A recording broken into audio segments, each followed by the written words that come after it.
Hər vaxtınız xeyir olsun Vüqar müəllim. Xoş gördük. Öncəliklə təşəkkür edirəm bizə vaxt ayırdığınız üçün.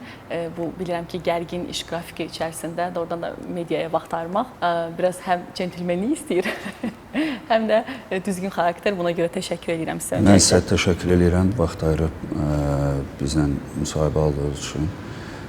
Çünki təbii tərəfindən görülən işlər çoxdur. Biz də vətəndaşlarımıza bu görülən işlər barədə məlumatları sizin kimi professional jurnalistlərin sayəsində çatdıra bilirik.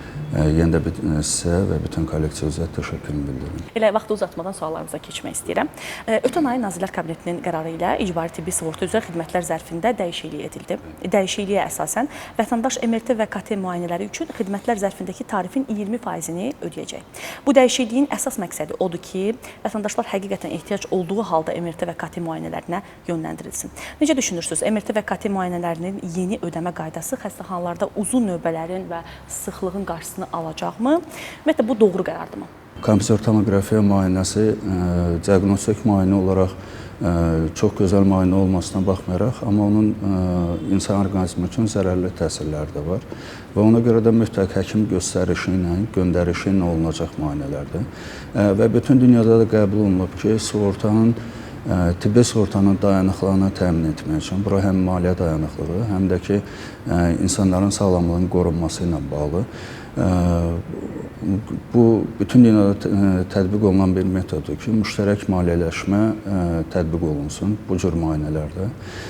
Və ölkəmizdə də artıq ilk olaraq radiologiya xidməti üzrə, yəni maqnit rezonans tomoqrafiyası və kompüter tomoqrafiya müayinələri üzrə 20% müştərək maliyyələşmə tətbiq olunacaq. Xüsusi olaraq vətəndaş üçün nə gətirəcək, nə faydası olacaq. Artıq vətəndaşlar öz istəyi ilə istədiyi müayinələrə çox belə həvəslə getməyəcəklər. Çünki burada artıq həkim göstərişi tələb olunacaq, həkimin göndərişi tələb olunacaq. Vətəndaşımızın ödəyəcəyi məbləğ də böyük məbləğlərdir. Çünki müayinələrin dəyəri 50 manatdan 100 manat arasında dəyişir və həmin müayinələrdə də bu yalnız planlı tibbi müayinələrə aid olan bir müştərək maliyyələşmə tətbiq olunacaq. Çünki təcili və təxirə salınmaz tibbi yardımda və stasionar müalicədə tətbiq olunan bu müayinələr üçün heç bir müştərək maliyyələşmə nəzərdə tutulmur. Dediyim kimi, yalnız planlı, həkim göndərişi əsasında olan müayinələrdə tətbiq olunacaq. Biz düşünürük ki, bu müayinələrdə olan növbəliliyin azalmasına və daha düzgün, daha ehtiyac olan müayinələrin həyata keçirilməsinə səbəb olacaq ki, nəticədə vətəndaşımız daha keyfiyyətli bir xidmət əldə edə biləcək. Vüqar müəllim, növbə demişkən, elə istəyirəm o məsələyə toxunaq. Onlayn növbə sistemi niyə normal işləmir? Ümumiyyətlə, nədir problem və biz bu sistemi niyə qura bilmirik? Onlayn növbə sistemi, mən onu bildirim ki, Azərbaycanda tibb müəssisələri arasında ilk olaraq dövlət tibb müəssisələrindən yeni klinikada tətbiq olunub. Və artıq bir ildən çoxdur ki, bu layihə uğurla həyata keçirilir və kifayət qədər çox sayda vətəndaşımız onlayn növbəni əldə edir. Həkimin qəbulunda gözləməyə ehtiyac yaranmır, təyin olunan vaxtda müayinəyə gəlir və tibbi xidməti yüksək keyfiyyətlə əldə edə bilir. Amma bizim şahid olduğumuz o oldu ki, yeni klinikada bu layihə tətbiq olunandan bu prosesin təbliğatını aparsaq belə, müraciət sayı o qədər də böyük rəqəmlərdə olmadı. Çünki vətəndaşlarımız daha çox canlı növbəyə üstünlük verirlər və özlərinin gəlib yerində növbəni tutub həkim qəbuluna düşmələrini düşünürlər. Amma biz indidən sonra da və indiyə qədər də bu prosesi daha çox təşviq eləmək istəyirik. Nəticədə bu xəstəxanalarda olan sıxlığın aradan götürülməsinə səbəb olacaq və ikinci, vətəndaşımız üçün vaxt itirmədən konkret təyin olunan vaxtda tibbi xidməti əldə etməsinə gətirib çıxaracaq. Və çox güman ki, biz ilin sonuna qədər digər tibb müəssisələrimizdə də onlayn növbələri tətbiq eləyə biləcəyik. Çünki bunun üçün gərək tibb müəssisələrinin özlərindən də bizə bir istək gəlsin ki, yəni müraciət çoxdur. Onlayn növbələrə istəyən şəxslər sayı çoxdur, amma bizim aşkarladığımız odur ki, yeni klinikada biz istədiyimiz o rəqəmlərə gəlib çata bilməmişik. Çünki proses bir ildir tətbiq olunsa belə vətəndaşlarımız onlayn növbə ilə həkim qəbuluna yazılmağı hələ tam olaraq uyğunlaşa bilməyiblər. Burada bəlkə də özlərinə bu prosesin daha canlı növbənin daha inamlı olacağına inandıqları üçün belə edirlər, amma onlayn növbələrin tətbiqi dediyim kimi vətəndaşa keyfiyyətli tibbi xidməti vermək üçün və xəstəxanalarda o növbə gözləmək prinsipindən uzaq olmaları üçün tətbiq olunan, vətəndaşların məmnunluğu üçün tətbiq olunan bir layihədir və buradan da vətəndaşlarımızı xahişimlə ibarətdir ki, həkim qəbullarına onlayn növbə üzərində yazılsınlar ki, özləri üçün daha rahat şəraitdə tibbi xidmət təmin edə bilir. Vüqar müəllim, başqa xəstəxanalar dediniz. Hansılar ola bilər, yəni bu namizəd kimi? İlk növbədə biz Bakı şəhərində olan, Abşeron rayonunda olan və Sumqayıtda olan tibb müəssisələrini bu prosesə cəlb edəcəyik. Çünki bu müəssisələrdə müraciət sayı həddən artıq çoxdur vətəndaşlarımızın tibbi xidmət alması üçün və mərhələli şəkildə bu xəstəxanalarda tətbiq olunacaq. Vüqar müəllim, Fövqəladə Hallar Nazirliyi mütəmadi olaraq xəstəxanalarda yoxlamalar aparır və qaydaya uyğun olaraq fəaliyyət göstərməyən rentgen və KT kabinetlərinin fəaliyyətini məhdudlaşdırır. Hazırda neçə dövlət xəstəxanasında rentgen otaqları bağlıdır? Ümumiyyətlə, bu otaqların doğru izolyasiyası üzrə hansı işlər aparılır? Bizim həm Bakı şəhərində, həm də regionlarda olan bir çox müəssisələrimizdə bu yoxlamalar artıq bitib. Bildirilən iradlar aradan qaldırılıb və otaqlarımız, rentgen otaqlarımız xüsusi izolyasiya ilə əhatə olunub və insanların, həm çalışan personalın, həm də müraciət edən vətəndaşlarımızın və ətrafda yaşayan, bina ərazisində yaşayan vətəndaşlarımıza ola biləcək zərərlərin tam olaraq qarşısı alınıb. Əslində bu problem bugünün problemi deyil. Bu tibb müəssisələrinin çoxu Sovet dövründən inşa olunmuş və fəaliyyətdə olan tibb müəssisələridir. Amma bugünə qədər bu işlərin kontrolunda və bu işlərin problemlərin aradan qaldırılması ilə bağlı ciddi islahatlar aparılmayıb. Amma çox xoş bir haldır ki, Fövqəladə Hallar Nazirliyi bu prosesi artıq sürətli şəkildə həyata keçirir və bizim 3 böyük xəstəxanamızda rentgen xidməti, bu əsasən Bakıya aid deyil, Bakıda bütün müəssisələrimizdə bu xidmət tam olaraq verilir. 3 xəstəxanamızda bu xidmət dayandırılıb, amma çox qısa müddətdə də artıq proses gedir və onlar da qüsurlar aradan qaldırılaraq bu prosesi daha sürətli şəkildə həyata keçirəcəyik və Bakı şəhərində olan 5 poliklinikamızda da bu xidmət tam olaraq dayandırılıb. Hələ ki, bu xidməti vətəndaşımıza təmin etmək üçün ətraf yaxın ərazilərdə olan tibb müəssisələrində bu xidməti həyata keçiririk. Amma bildirdiyim kimi, artıq müvafiq satlanma prosedurları həyata keçirilir ki, bu sürətli şəkildə bu qüsurlar aradan qaldırılsın və xidmət təmin olunsun. Vüqar müəllim, bu həftə mediada bir məlumat yayıldı. Təbib dövlət poliklinikalarında işləyən hər bir stomatoloqdan ayda 1200 manat icarə haqqı və 600 manat təmir pulu ödəməyi tələb edib. Bu da təbii ki, ciddi müzakirələrə yol açdı. Nədir bu məsələnin əsli? Ümumiyyətlə, dövlət xəstəxanalarında işləyən diş həkimləri ayda nə qədər qazanır? Təbib tərəfindən bilirsiniz ki, aparılan islahatlardan ilk növbədə tibbi xidmətin təşkilinin yüksək səviyyədə olması, yəni vətəndaşımıza göstərilən tibbi xidmətin keyfiyyətli və əlçatan olması ən vacib amildir. İkinci, bu xidmətləri həyata keçirən personalımız tərəfindən qeyri-rəsmi ödənişlərin aradan qaldırılması, yəni vətəndaşın cibdən ödənişlərinin olmaması vacibdir və verilmiş dövlətimiz tərəfindən təmin edilmiş strukturların, infrastrukturun və avadanlığın, binanın və s. səmərəli şəkildə istifadə olunmasından söhbət gedir. Və təbib tərəfindən də bu hər bir sahədə olduğu kimi stomatologiya sahəsi üzrə də monitorinqlər və həyata keçirilir və ilkin dəyərləndirmələr aparılır. Və bizim də aşkar etdiyimiz o olur ki, stomatoloqlarımız tərəfindən nəğdsiz ödənişlər, yəni qeyri-rəsmi ödənişlər həddən artıq çox saydadır və bunun qarşısının alınması üçün də təbib tərəfindən artıq müzakirələrə başlanılıb. Və burada konkret rəqəm və yaxud da say üzərindən danışmaq düzgün deyil. Bizim heç bir rəsmi belə bir qərarımız yoxdur. Sadəcə stomatoloqların fəaliyyətini daha düzgün, qanuni təmsil olunmaları üçün öz iradlarımızı bildirmişik və onunla bağlı müzakirələrimiz olub. Bu proses sonda nəyə gətirəcək? Vətəndaşımız stomatoloji xidmət üzrə çox keyfiyyətli bir xidmət əldə etməlidir. Bilirsiniz ki, bu xidmətlər icbari tibbi sığorta tərəfindən əhatə olunmur. Dünyanın bir çox ölkələrində də bu xidmətlər sığorta təminatında deyil və Cənab Prezidentin fərmanına əsasən Təbbin Müşahidə Şurası formalaşır və Müşahidə Şurasının qərarına əsasən bu xidmətlər 140-dan çox xidmət var ki, stomatoloji xidmətlər. Bunlar həmin xidmətlərin dəyərləndirilməsi və qiymətləri Təbbin Müşahidə Şurası tərəfindən təsdiq olunub. Ödənişli tibbi xidmət olaraq. Ödənişli tibbi xidmət dediyim nədir? Bu hansı kateqoriya insanlara şamil olunur? Azərbaycan Respublikasının vətəndaşlarıdır, amma xidmətlər zərfindən bu xidmətlər əhatə olunmur və digər ölkənin vətəndaşları ola bilər ki, ölkəmizə səfər ediblər və bu xidmətin ödənişini həyata keçirməlidirlər və təbib tabeli tibb müəssisələrində 140-dan çox stomatoloji xidmətin qiymətləri artıq tənzimlənib ki, ödənişli şəkildə, rəsmi şəkildə ödənişlər həyata keçirilsin.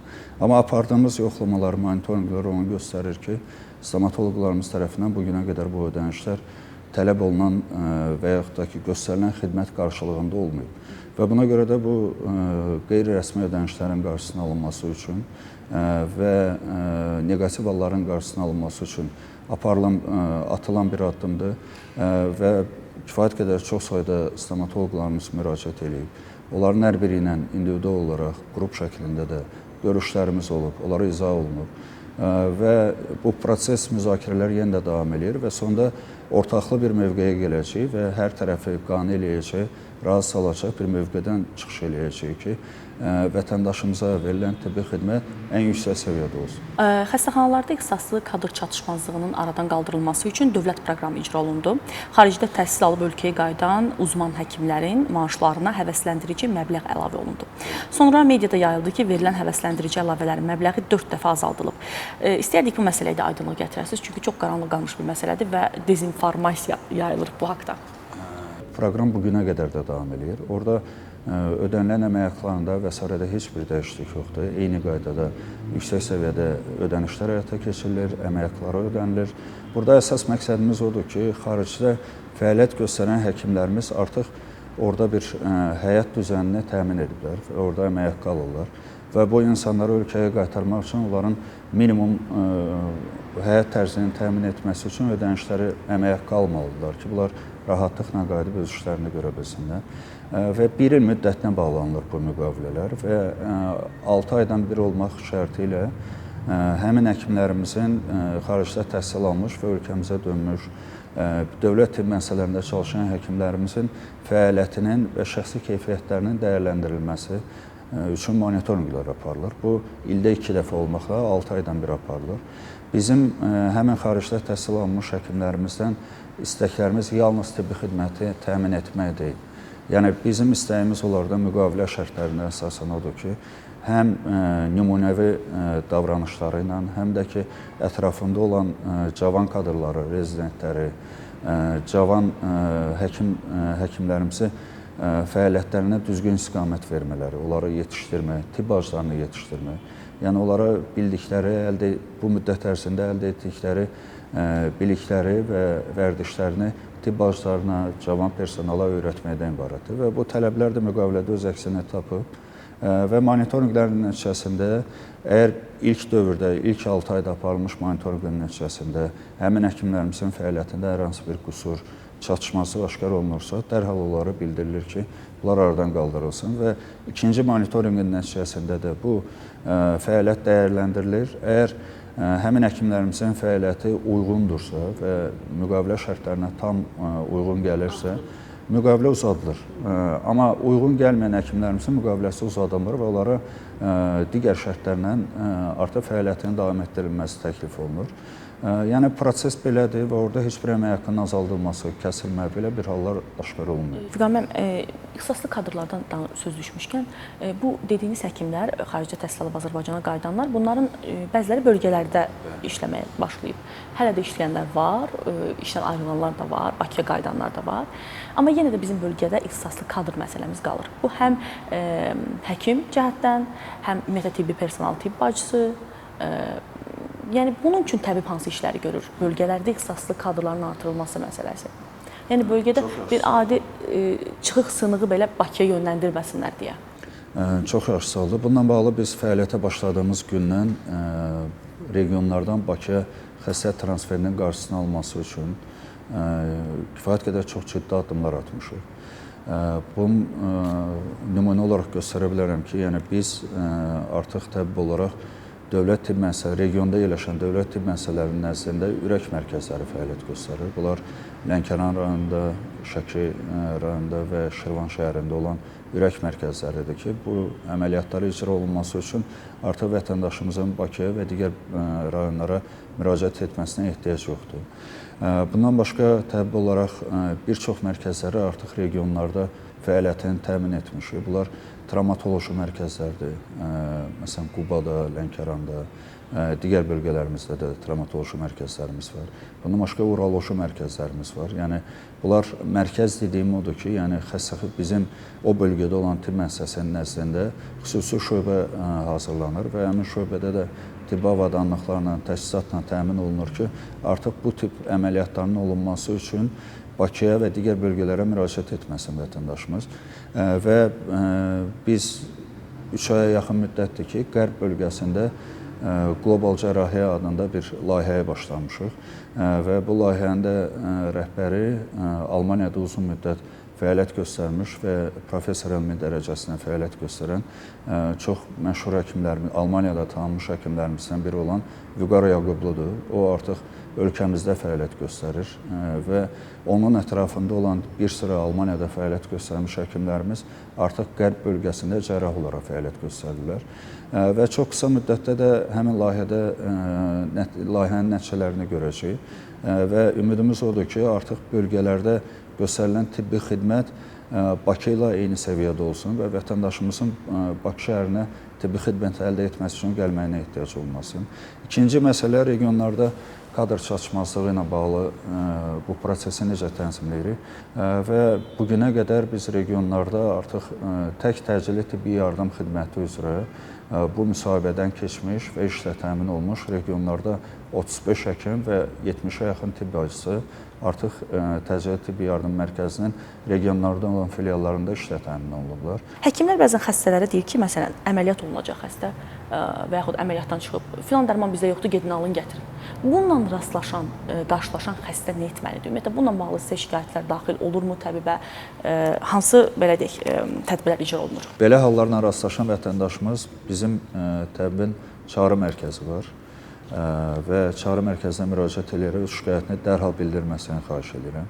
Çünki təbib tabeliyyəti məsələlərində qida, dərman, tibbi sərfiyyat təminatları tam olaraq təbib tərəfindən həyata keçirilir və bizim elə bir müəssisəmiz yoxdur ki, orada dərman çatışmazlığı, tibbi sərfiyyat çatışmazlığı və sairə kimi hallarla rastlaşır. Bəzən olur ki, həkimlərimiz negativ hallar baş verir bu bildirdiyiniz kimi. Bu da həkimlərimizin biraz daha düzgün istiqamətləndirilməməsi, həkimlərimizin vətəndaşa düzgün istiqamət verməməsi nəticəsində olur. Yəni biz təbii olaraq ölkəmizdə qeydiyyatdan, Səhiyyə Nazirliyi tərəfindən qeydiyyatdan keçmiş və Tarif Şurası tərəfindən tənzimlənmiş, qiymətləri tənzimlənmiş hər bir dərman preparatını xəstəxanamızda təmin edə bilirik. Bu dərman preparatlarının sayı da 5000-dən çoxdur. Bizim elə bir həkimimiz, elə bir istəyi yoxdur ki, biz onu təmin etməyək.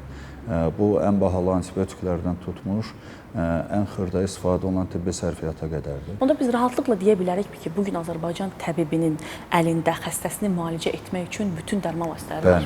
Bəli, biz bunu tam şəkildə deyə bilərik. Bəzən olur ki, tibb məsələlərində işinin öhdəsindən düzgün gəlməyən administrativ heyət və yaxud da ki, həkim heyəti, tibb personalı olur ki, bunlarla bağlı da biz mütəmadi yoxlamalarımızı həyata keçiririk və bizim təbibin daxilində müvafiq departament var bu yoxlamaları həyata keçirən və bu yoxlamalar heç vaxt planlı olmur, qəfləti yoxlamalar olur. Biz tibb məsələlərində həm iş saatlarında, həm iş saatlarından sonra da yoxlamaları əsasən bu xəstəxanalara aiddir. Çünki orada reanimasyon xidmətinin təşkili ilə bağlı, təcili yardım xidmətinin təşkili ilə bağlı biz qəfləti yoxlamalar həyata keçiririk və bu yoxlamaların nəticəsində aşkar olunan hər hansı bir qüsur dərhal aradan qaldırılır tərəfimizdən və bu qüsura səbəb olan şəxslər də mütləq cəzalanır.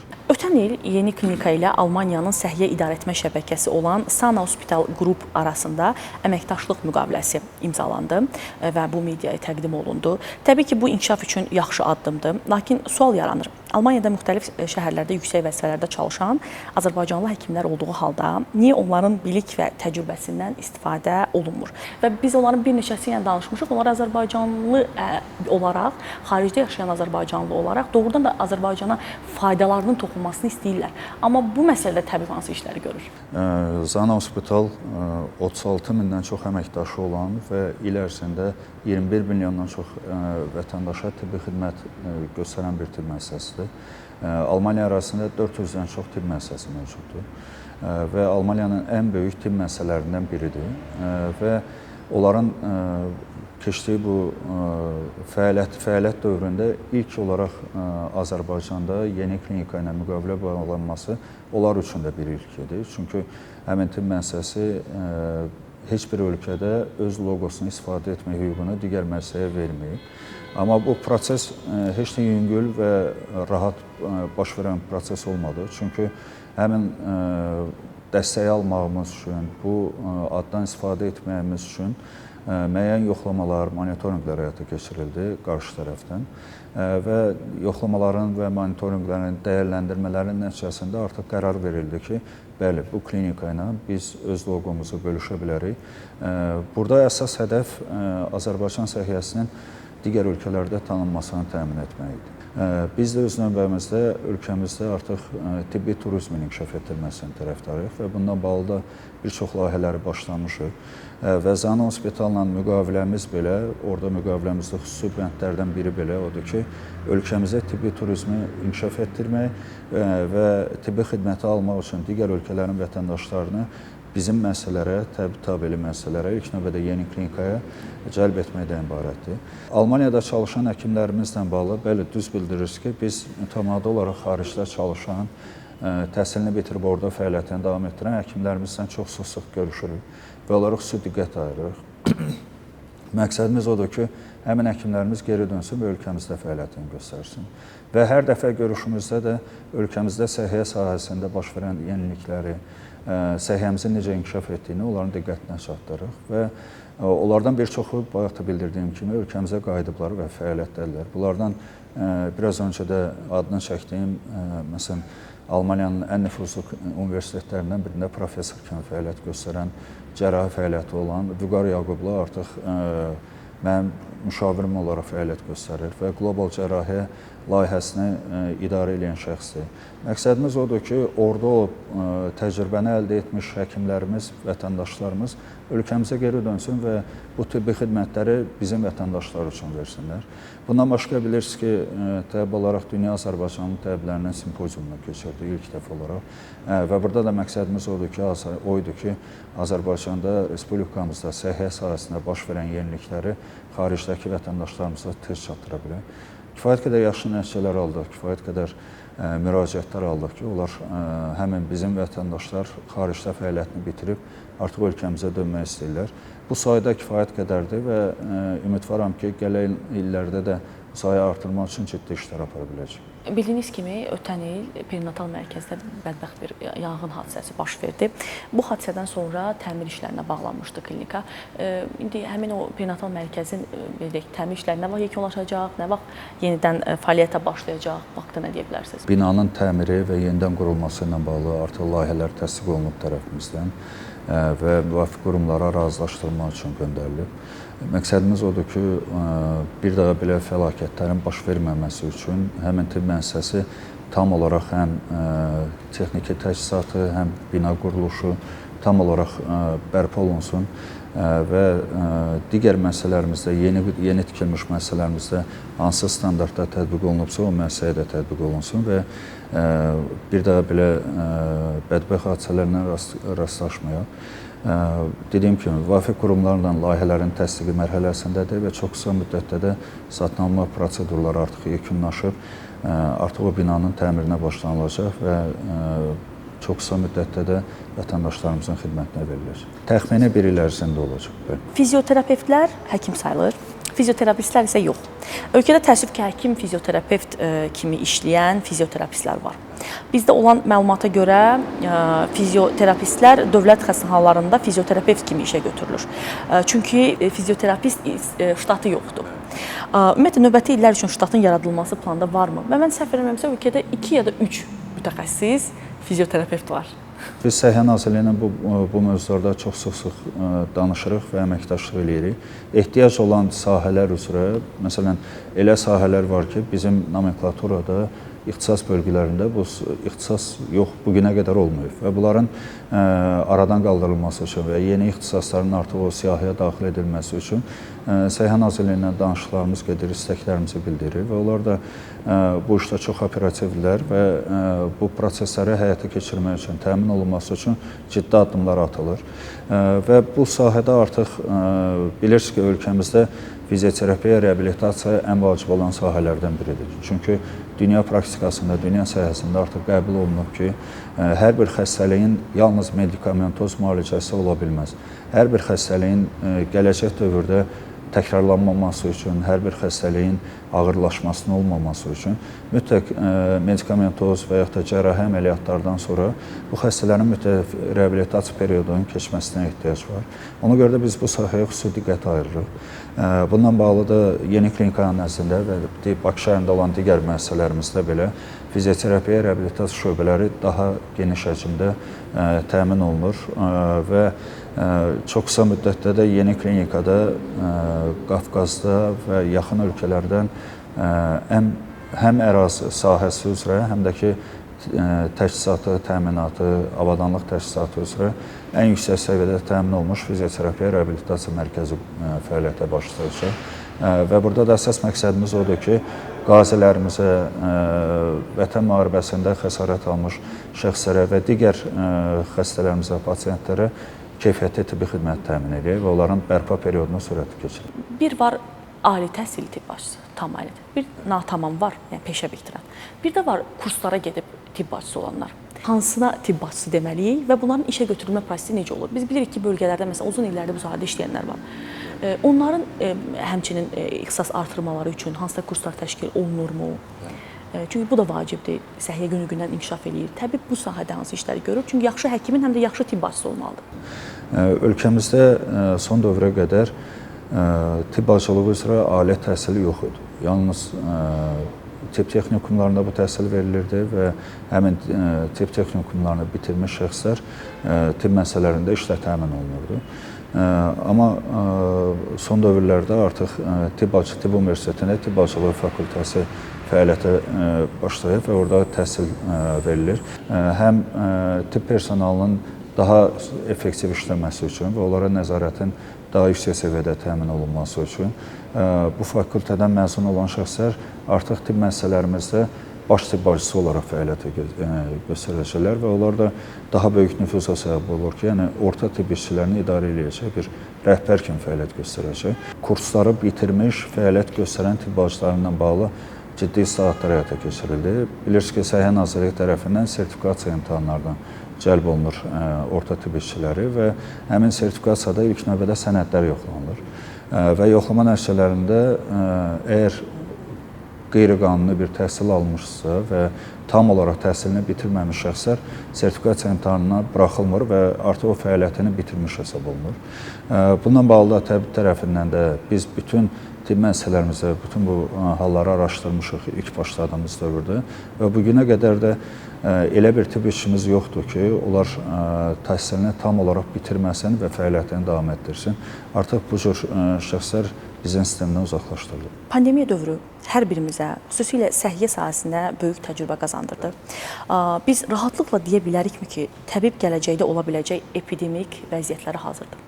Biz onu deyə bilərik ki, bəli, təbib müəssisələri bütün kütləvi infeksiyon halları olsun, kütləvi hər hansı bir fəsadlar olsun, bunların aradan qaldırılması üçün tam artıq ixtisaslaşmış şəkildə fəaliyyət göstərir. Bizim əsas məqsədimiz odur ki, bu xidmətlər yalnız Bakıda göstərilməsin. Artıq region xəstəxanalarımız belə bu xidmətləri, çox çeşidli xidmətləri vermək iqtidarındadır. Və burada da əsas məqsəd dediyim kimi, yəni hər hansı bir belə bir hallar baş verməməsini arzulayırıq, amma olduğu təqdirdə belə artıq müəssisələrimiz, həkimlərimiz, orta tibb işçilərimiz bu prosesləri idarə etmək üçün və prosesdən sürətli çıxış yollarını tətbiq etmək üçün tam şəkildə hazırdır. Bugün Azərbaycan həkimi və ya belə deyək, haqsızlığa, qanunsuzluğa uğrayan vətəndaş rahatlıqla təbibə müraciət edib öz hüququnu tələb edə bilərmi? Gəlib təbibin qapısını döyüb deyə bilərmi ki, rahat şəkildə bu hadisə baş verib və təbib bunu şəffaflıqla belə deyək, edəcəkmi, edirmi? Bəli, mən onu əminliklə deyə bilərəm ki, hər bir vətəndaşımız, bu həm bizim tabiçilimizdə işləyən, fəaliyyət göstərən personalımıza da aiddir. Hər bir vətəndaşımız çox rahatlıqla təbibə müraciət edib, baş verən qanunsuzluqla bağlı və yaxud da hər hansı bir haqqının pozulması ilə bağlı ehtiyacı olan məlumatı bizdən də ala bilər, bizdən də dəstəyə tam şəkildə təmin olunur. Və bizim həm Bakı şəhərində ayda bir dəfə, həm də regionlarda ayda bir dəfə vətəndaş qəbulumuz olur. Hər bir şəxs də çox rahat şəkildə bu vətəndaş qəbullarına yazılır. Orada həm şikayət olsun, həm həkimlərimizi tərif etmələri olsun və s. kimi müraciətlərini ünvanlayırlar. Biz də yerində bu vətəndaşımıza daim köməklik göstərməyə çalışırıq. Səhiyyə məsələsi həmişə gündəmdədir və mütəmadi olaraq belə deyək, xəbərlər yayılır. Bu son dönəmlər ümumiyyətlə neqativ xəbərlər daha çox görürük. Və təbii ki, burada məsələni ictimailəşdirən, gündəmə gətirən, rəy almağa çalışan, rəy formalaşdıran mediadır. Bu məsələdə medianın fəaliyyətini necə qiymətləndirirsiniz və ümumiyyətlə təbib rəhbəri kimi mediaya bu məsələdə tövsiyəniz, iradınız nə ola bilər? Çox sağ olun. Hər media nümayəndəsi bu sualı vermir adətən. Çünki biz bugünə qədər fəaliyyətimizdə medianın yalnız dəstəyini hiss eləmişik. Yəni, hansı yenilikləri biz əhaliyə daha sürətli çatdırmaq istəmişiksə, həmişə medianı yanımızda görmüşük. Media daim bizə dəstək olub, biz məlumatları daim ötürmüşük ki, biz həmişə mediaya inanırıq və bilirik ki, orada xüsusi maraqlara cavab verən rəylər olmayacaq. Bu, dövlətin bir siyasətidir və dövlətin siyasəti ondan ibarət ki, vətəndaş daim məmnun olmalıdır və xidmətin çeşidini də biz ona görə artırıq. Və dediyim kimi, mediadan biz həmişə dəstək hiss eləmişik, amma bizim bildirdiyimiz kimi ölkəmizin səhiyyə sahəsində gələcək hədəflərindən biri tibbi turizmi inkişaf elətdirmək olmalıdır və bununla bağlı ciddi işlər görülür. Mənim mediadan xahişim ondan ibarət olacaq ki, məsələn, əvvəlki dövlət, Türkiyə Respublikasında tibbi turizmi inkişaf etməsi son dönəmlərə təsadüf eləyir. Orada da əvvəllər mediada həkimlərlə bağlı neqativ çıxışlar olurdu, rəylər bildirilirdi və s. Amma son dönəmdə tibbi turizm siyasətini seçdikdən sonra artıq o neqativlər yığışdırıldı.